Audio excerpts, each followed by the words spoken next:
We turn now to modern Western civilization and their view concerning the movement of history and the end of history. This is the most fascinating one of all. Why?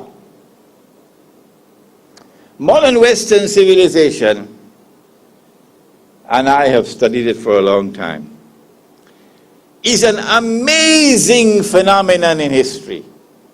It is unique. No civilization in history ever was like this. It is the first time in history that a civilization has emerged like this. For example, it is the first civilization in history which has been able to acquire that power to dominate the whole world in such a way that the entire rest of the world combined cannot threaten its power. That never happened before in history. Where did they get that power from? They got it from an amazing scientific and technological revolution, which is still unfolding. Many more amazing things to come that will dazzle you. And the emergence of this modern scientific and technological revolution cannot be explained from the analysis of historical phenomena. No, it is an absolutely unique event in human history. Modern Western civilization uses that unprecedented power to oppress. It is one of the greatest oppressors that history has ever seen. Modern Western civilization is also decadent to its very core.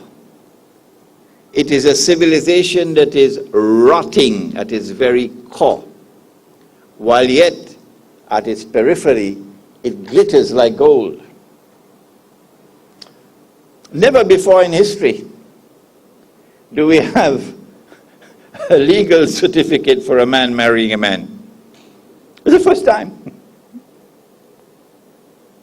That is an indication of the decadence of the civilization. And those who have the impertinence to criticize a man marrying a man are declared to be suffering from a disease called homophobia.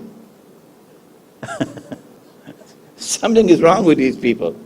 They're homophobics because they oppose a man marrying a man and a woman marrying a woman.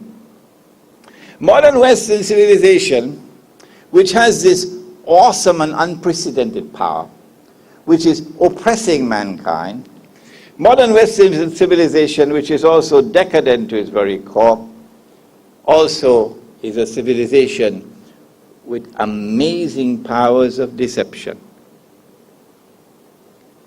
Appearance and reality are always different from each other in all that pertains to this civilization. It is a civilization with a mission in the world. We used to hear it in the days of colonialism. This is called in international relations, it's called jingoism.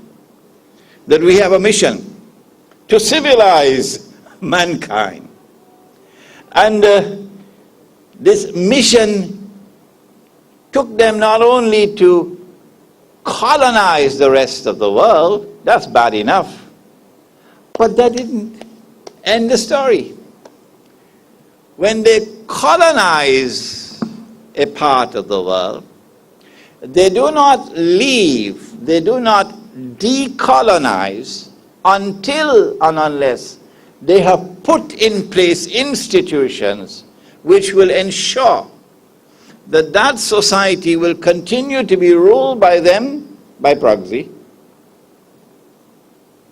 And in the process, they seek to transform the rest of mankind into carbon copies of themselves. This never happened before in history. If I do not seek to understand what's happening here, then I've got peanuts in my head. When will I wake up? When will I begin to think? When will the world have more to me than McDonald's hamburgers? What's happening here? They seek to transform the whole world into carbon copies of themselves. When they shave off the beard, then the civilized thing to do for the rest of mankind is to shave off the beard. And if you do not shave off the beard, you pay a price for that. You cannot be in the security industry. You can't be a police officer. You can't be in the military. Tomorrow you won't be able to work in a bank if you have a beard. You can't be prime minister if you have a beard. And